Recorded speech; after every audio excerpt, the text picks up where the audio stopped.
Cannibal Corpse acaba de editar su 15º disco de estudio llamado Violence Unimagined, otra vez a través del sello Metal Blade. Por tal motivo nos comunicamos con Paul Mazurkiewicz, su eterno baterista, para hablar de este nuevo lanzamiento, así como también recordar lo que fue su show debut en Uruguay en el 2018. Todo eso aquí en el Lado Oscuro TV. Hello. Hey, what's up? Hey, Paul. How are you? Good, and you? I'm doing well, thank you. Okay. It's a pleasure to have you here for this interview for Uruguay. Very, very good. Thanks for having me. Mm-hmm. Okay, well, the reason obviously is the new album, Violence Unimagined. That is a perfect title for the new album. How do you come up with that?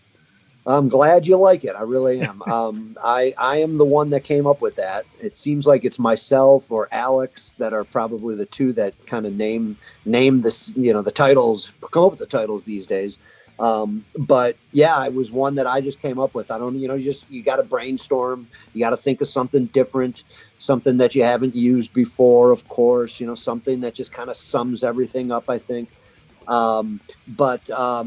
I thought about it, and I first thought of the word violence, or violent, or violence, just in something in that terms. Going, you know what? We've never even used the word violence in a song title, let alone a title of an album, right? So first off, I go, wow, that's pretty cool, And then I don't know why, it just came to me. I was like, wow, violence unimagined, I mean, I had a couple variations, unimaginable violence, stuff like that, But then I just really thought it had a better ring to it, putting violence first like that, instead of kind of going the cliche route of like unimaginable violence or something with violence at the end. That's been done so much, with many other bands, I'm sure. So yeah, it was just, I thought of Violence Unimagined, and I was like, it hit me, and I, of course, like it does, and then, just got to tell the other guys, hey, I think I got it, or what do you guys think, and, we mull it over for a little bit until we, come to a full decision, but,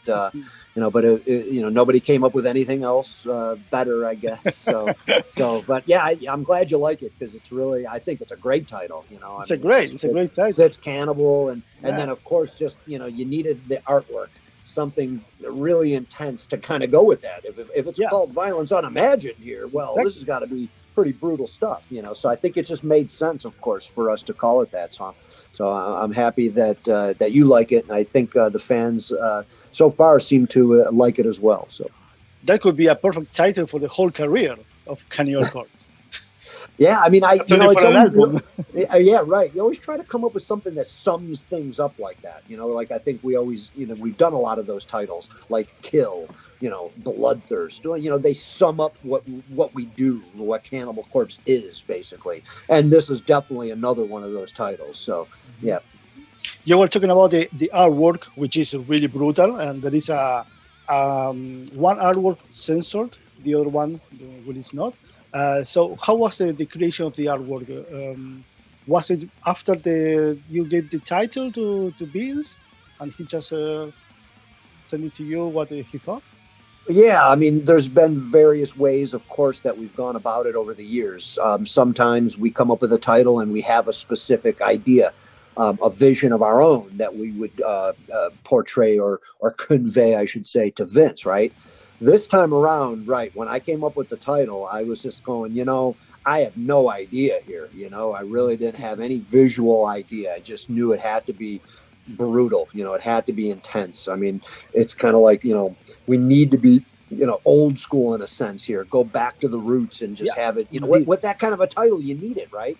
So we went, we gave Vince the, say, hey, Vince, we want to call it, we're calling it Violence Unimagined. What do you got, And he, just came up with a few ideas, a couple sketches, couple, things that we can play around with, and, we basically had what he gave us. We had to make some changes. That's great about Vince. He always works with us. Yeah. He's never going to be totally just, this is what I want to do. It's my vision. I'm the artist. He wants to make us completely happy. So he will always work with us until we're satisfied. So, he had a few ideas, and we had to play around with it a little bit there, but yeah, the uncensored version, the brutal cover, is what we wanted. That was the only one we worked on. We just like, what, we're Cannibal Corpse. This is the cover. This is what we want. We're not even thinking, maybe it's going to get banned or is it going to get censored? I mean, maybe we should have thought of that, because what happened then, of course, we send it off to Metal Blade and they go, hey, we can't use it. We're not going to be able to put, Germany's not going to be able to take this, and this market and this store and all that, So we're like, oh man, come on, it's just a piece of art. We still feel that way to this day. It's, so, right. So then Vince had to go back then, of course, and do the censored version, and that was just his idea of tying it in, with the cover close up of the woman's face, so that profile like that. So, but so that's how it came about, us making the title and, letting Vince, come up with the ideas visually. After listening to the new album, I cannot avoid thinking, how the hell these guys keep playing death metal at this style, but keep sounding violent and still fresh? Well, I appreciate it. Thank you. I mean, I can't understand it either half the time. I think it's in us. We've been doing it for so long. It's what we wanted to do as teenagers, and we're fortunate to still be here and to have had a career. And but it is crazy. I know this album in particular, it's like, wow, it was very physically demanding, very mentally demanding on me. On all of us, of course. It's not getting any easier, Yeah, but the drums are insane. They are more intense. They are, wow, really hard work. Well, yeah, it was. It really was. I was put through the ringer, I mean, because I really thought Red Before Black was a very intense album. But when you listen to the comparison, it's similar, but yet at the same time, Red Before Black is maybe a little bit more laid back in a sense, and that's not even laid back, But this album just took it to a whole nother level of back to kind of more ferocious speeds, some crazy timings, just some crazy arrangements, and it was like, what the heck here? So I really had to work my butt off, to get these songs in order. And, I mean, I don't know how I did it really. And, just you find a will, where there's a will, there's a way. And, like I said, this is what we do. And, just got to do the best we can. We only live once, and who knows how long you got left, in as a band, as in life or anything, So, I mean, we got to do the best we can, I think. Every album, every song we write, we don't want to ever give in. Otherwise, why are we still here? I mean, we might as well, we got to take this to the end here and be as brutal, as intense as we can. And but it is a step up, So I think the fans are going to notice that, like you're just stating here. They're going to hear it and they're going to go, "What the heck is going on? This is crazy." How do we still do it? Exactly. Since the very beginning with Martyr's Rampage, it's like, wow, it just build you up. Right. Awesome. I'm glad you really like it, and you notice that. So yeah. So how much did the Eric presence influence in the music and the composition of the album, or the sound of the album? Well, I mean, he obviously wrote 3 songs, so, and then the way we write these days, it's all individual. I'm sure you know that if you look at, anything about the band or, the songwriting credits, right? Alex wrote 4 songs, Rob wrote 4 songs, Eric wrote 3 songs, so and they're all done individually like that, with really very minor input from anybody else, kind of a thing. I mean, I work a little in conjunction with those guys, of course, being the drummer or what have you, or Alex, of course, on the other guys' songs, putting in bass lines, something maybe that, they weren't thinking about. But obviously, if you hear Eric's songs, right, they're pretty crazy. They're pretty intense songs, I mean, and that's cool. He obviously knows, what Cannibal is. He's been around us long enough, obviously, with the producing factor and everything. And it was different for him to kind of, to write Cannibal songs. I mean, he's obviously used to writing Hate Eternal songs and Morbid Angel songs and all that. So, but I think they're pretty intense songs, that definitely gave us like a little kick. I mean, those were probably the hardest ones for me to play. Yeah. I mean, they're Condemnation, not really fast, but just very tricky mentally, and then the other 2 of course, very, very, very, very ferocious, a lot of speed going on. So I really had to kind of push myself, to be able to play. But I think he, just gave us some kick in the ass that way. I mean, just make us be as best as we can be. And that's the great thing about Eric. He's a very, very positive person. He's a workaholic. I mean, he just wants to do the best he can, and he wants to be the best guitar player he can, write the best songs. I mean, he's, not that we didn't, but just having him in there, I mean, it's just like, it was a great aspect to bring in, and, to have him involved in this way, as opposed to just being the producer and all that, was an awesome thing. So I think it shows on this record. Yeah, there is a really impressive guitar work also along the album. Yeah, definitely. He's a great guitar player, great solos, of course, but yeah, I mean, all the guys did great, I mean, I really, all the songs are awesome, I believe. And, they're very intense, and, I think the fans are really, really going to dig this record. Yeah. For example, Slow Is On is the proof that you can slow down, but still sound brutal and violent.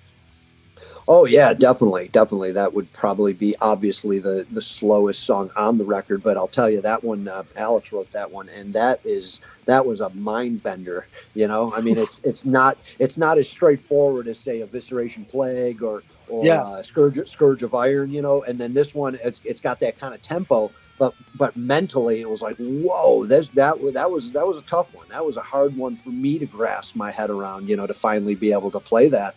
Mm-hmm. And but yeah, once it's all done and you got it and you're listening, and it's like, wow, what an awesome song, what a heavy song, I mean, really heavy. So yeah, and also you have on the other side, you have songs like Overture, which is a really short one. Sometimes remind me The Time to Kill Is Now from the Kill album. Right. But short one, but very direct, intense, and straightforward. Right. And that was one that Eric wrote. I think he kind of intended that to be, a little more of a straightforward, a very similar, right, to The Time to Kill Is Now. And I think that's what's great about what we always do, and having three different songwriters, we're always going to have something. It's going to be different, and then you kind of know going into it, hey, I'm going to write a short one, just a quick, fast song like that's to the point, and because you got to mix it up. You got to have your longer ones. We never write anything too long, but you know what I mean. Your 4.5, 5-minuters, and then you got your 2-minute songs like Overture, and then the ones in the middle, and then the variances of the tempos. So I think it's just it's what we've been doing for quite a while, and try to really mix it up to make a very diverse record. Mm-hmm. Obviously, every time that a band is releasing a new album, they say that it is the best album. But in this case, I think that do you feel that you just put the bar a bit higher with this new album?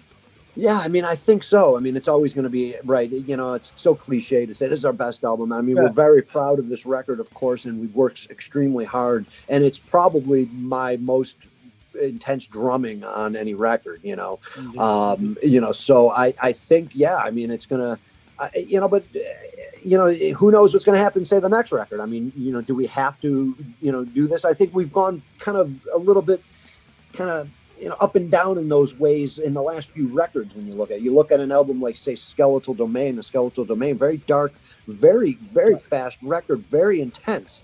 And then you had something like Red Before Black, which to me was like, it kind of wasn't like that. It was a little more, toned down in a sense, being a little more old school feel than ever before. And then here we go back to kind of, utter insanity again. So I mean, who knows what's going to hold up, what's to be done for the next record? Are we going to keep going this route, or you do something a little bit different? I mean, who knows? I mean, I guess you whatever's coming out of you at that time is what ends up, being the songs, right? For that given period. So, but yeah, by no means, I don't see anyone listening to this record thinking we're going through the motions, or we're just we don't want to be there. We're slacking off. I mean, this is a powerful record, and it's arguably definitely our most intense record to date, for sure.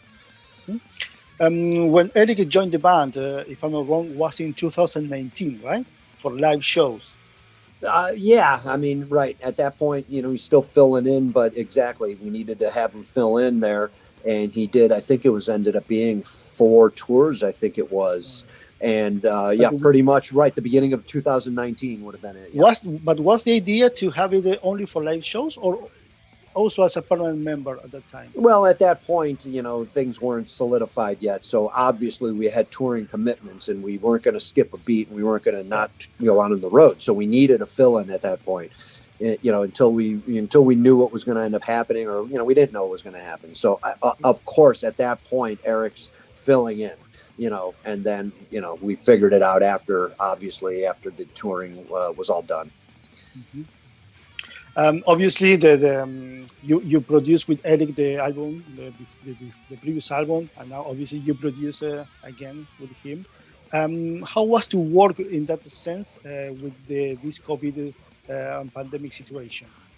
Yeah, luckily it worked out really. I mean, when we went into this, we had to sit on this record for a little bit because we actually started recording of April of last year. And then with the COVID hitting basically in March, it really was like, what's going on here? I mean, we're right at the tail end of, we're going to be in the studio next month already. And then everything gets shut down. And, we were concerned that, maybe the studio would get shut down. You never know, right? So we just, there was a little bit of a kind of a uncertainty and a little worry of, are we going to be able to go in April here to do this? Luckily we were. And it really didn't affect us, luckily. The only thing that affected, and I know it's been put out in the press release or whatever, that Alex did not record at the studio. He ended up having to do his bass tracks in Portland, where he lives, in his home studio because of the, he didn't, it wasn't safe at that time and it was still too early on and he didn't want to travel, understandably so. I mean, luckily he's got his home studio and it worked out perfect for him to able to record his bass tracks that way. So that was the only really the only setback, and it wasn't even that big of a setback, was he wasn't able to be there to be able to record it at Mana, here in Florida. So, but we got, luckily it all worked out right, because for a minute there, we thought, this may end up getting delayed or who knows, I mean, I guess when you look back, it wouldn't have mattered because we ended up having to delay the release anyways, we could have probably went into the studio maybe a little bit later. I guess what it ended up giving us was a little more time to work on the record, because Eric didn't have anything going on at Mana at the time, because all his projects were, nobody was coming to the studio, bands that were supposed to come in couldn't come in, of course. So he had nothing else going on. So it was kind of like, well, hey, if we don't have to give them the Metal Blade, if there's no rush, well, then let's take our time here in the tail end here and work on the mix and all that kind of stuff. So it ended up kind of working out pretty good for that in that way, I guess. So there was like an advantage for that in some way. Yeah, right. Because if we would have been on normal schedule, we definitely wouldn't have taken as long as we did to record, because in a normal world, if we would have had that deadline, Eric probably would have had a band coming in or something and all that. So it just wouldn't have worked out. So yeah, we got a little extra time, which was kind of cool. How is to release a new album and not being able to play it live? It's definitely strange. I know you're so used to putting out an album and then going on the road or being on the road like the day it's out and, week out. So it's very bizarre. But I really feel that it's so important to get the music out. There was talk about, when are we going to release this? Do we wait until we can tour? Well, we're not, still it's uncertain.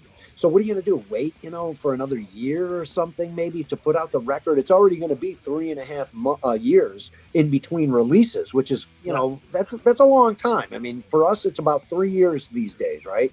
So it is weird to not be able to go on the road.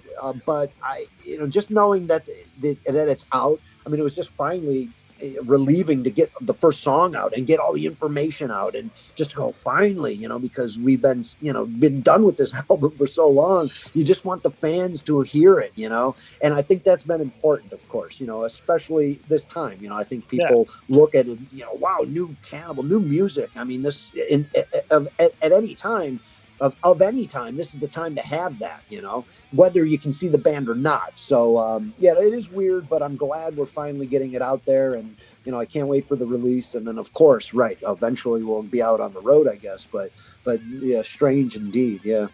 But what you're saying is totally true, because perhaps you don't realize, but for other people, for fans, the fact to have new music from the band is, in these times, is very important for them. Yes. And it's like a breath air in this lockdown insanity that we are living in. That's right. And that's what I felt when we had this talk with our management, and they were like, no, let's wait. And it's like, none of us wanted to wait. We felt like, no, we need to get it out. And in my opinion, we need to get it out now. Exactly. This is the perfect time. This is for the fans. It doesn't matter that we can't tour. I mean, it's unfortunate, but what's more important, I think, is getting the new music out and in this time, right? This time of, of uncertainty and people just, freaking out and going crazy, like, well, get some new music out. And that's going to be a big positive, in everyone's lives, I think, So I think that's helped, of course. And already people seem to be really digging the fact that we got a new album coming out, and, everyone's talking about it and it's exciting. So it keeps your mind off of, the reality of what's happening, I guess, somewhat, but yeah, it's important to get it out for sure. One of the remarkable things is that since the beginning, you are still with Metal Blade, after the whole career with one single record label. That is very unique in the music industry. It definitely is. I know, it's like, wow, crazy to think that, right? And amazing that we've been with them since the beginning. I mean, great people: Brian Slagle, Mike Faley, Tracy Vera. They've been there since the beginning with us, and they become family, of course. We're great friends, and, we've had awesome support, of course, throughout the years. I mean, it's one of those things, if it isn't broken, why fix it? I mean, I think it's been great to stay on an independent label like that. We have, we can do what we want, kind of a thing. I mean, we get treated well, all those things, it's like, well, it made no sense for us to even look anywhere else, so it is remarkable, though. Yeah, it's a feat, that we're definitely proud, to be on Metal Blade our whole career, for sure. Last year, there was 30 years from your debut album, Eating Back to Life. Were there any plans last year to do something special? Or No, nothing. We never really do anything special. I mean, if anything comes out, it's always like, like the anniversaries of the band, we were a band 25 years. Okay, we had a 25-year anniversary shirt, made up, which was kind of cool, sell on the road. But other than that, we really never were one to really celebrate, records. Oh, hey, 30 years, we're going to do all of Eating Back to Life live or anything like that. It was just, it's a great milestone, and it's really cool to go, wow, it's been 30 years. Awesome. That's incredible. Just makes us feel old, I guess. But yeah, nothing ever, we've never been that kind of a band to feel that we need to do something special in any way. We just want to go about doing what we've been doing, playing our music, go on the road, and just keep moving forward. How was the Paul of 30 years ago that recorded the debut album? How was he? Man. Gosh, who is that guy? Like, what the heck? No, it's crazy to think it's been this long. I know, 30, it's like 32 years now that the band has been together. Yeah. And, it's crazy to think that, wow, we're still doing this. And, I feel that we're all the same people for the most part. I mean, of course, you're going to change a little bit over years. How can you not, but I think we've kept the same attitudes, and, we're pretty much the same people overall, for the most part, I guess. But a younger version of me. I know, it's crazy to think, it's hard to imagine, so I miss that guy. So after 30 years, what makes you still wanted to play death metal? Well, it gets a little tricky, I think, the older you get. I mean, obviously, we're very fortunate to have made this our careers, our livelihood, our how we make a living, In a lot of ways, you wish it didn't have to be that way. You wish you can just do it purely for like how you did when you were young. You're just playing music because you love to play it. And you're not making a living off of it. You're just having fun, right? Yeah. I mean, sure, you always have in the back of your mind that wouldn't it be great to do this and to be successful, all that kind of thing. And then we became that, and then it becomes your job, and you hate to even feel that way, but it does. But I think, we still have that drive and that passion like we did when we were teenagers, when we were in our 20s, when we first started, because, this is what we wanted to do. And it was such a strong feeling, such a strong want, that it might fade a little bit, but it doesn't go away, So, yeah, I'd be lying to say if I felt the same way I did when I was 20, like gung-ho and can't wait to be on the road and let's just, well, I'm 52 years old now, and you get a little older and, the body starts wearing down a little bit and, you're mentally maybe a little bit thinking of different things or, we're at the end of closer to the end of our lives than the beginning kind of a thing. It's just crazy to think those things. So, but I think just the fact that we had this opportunity, it doesn't happen to everybody, No. and you only live once. And we got there. We had the opportunity, and look where we are. Here we are talking about it, 32 years later, and about to put out our 15th CD and our, one of the biggest death metal bands in the world, kind of a thing. I mean, it's just like amazing. So we're living our dream kind of a thing. So how does that not motivate you to keep going until you can't, I guess, so that's probably the biggest factor, I think. Indeed. And after 30 years of career, you finally reached to Uruguay, playing live for the very first time in 2018. Yes. How is it for you to play to new audiences after 30 years of career? I think it's the best, really. I mean, you end up playing the same places all the time, of course. You go on tour, right? You play in America, you play South America, you play Europe, but then you end up playing the same cities, the same countries always, and you're like, well, all right, I've been here 50 times, I mean, it's cool. The fans, you're there for the fans, but at the same time, nothing is exciting in like, I don't know, maybe as much as it should be because you've been there before, right? And then exactly when you see places like, wow, we're gonna play Uruguay, we're gonna play, a different country, I mean, that we never played before. Well, that's exciting because that there's going to be fans there that are just freaking out, going, wow, you came to my country, I can't believe it, this is amazing. And they're so excited, and that's what makes you feel like you really accomplished something. And I think those are the best shows these days, for us to play in different places we've never played before, and or very minimally, to go to those countries or cities or what have you, and you're going to have your best shows these days, anyways, for sure. So it was great to finally play there, and I hope we get to go back. Hopefully, let's see if the situation allows in the future. Yes, right. But it was great because in the audience there were people from 50 years old that were listening to Cannibal Corpse 30 years ago, and they had the chance to see the band live for the very first time.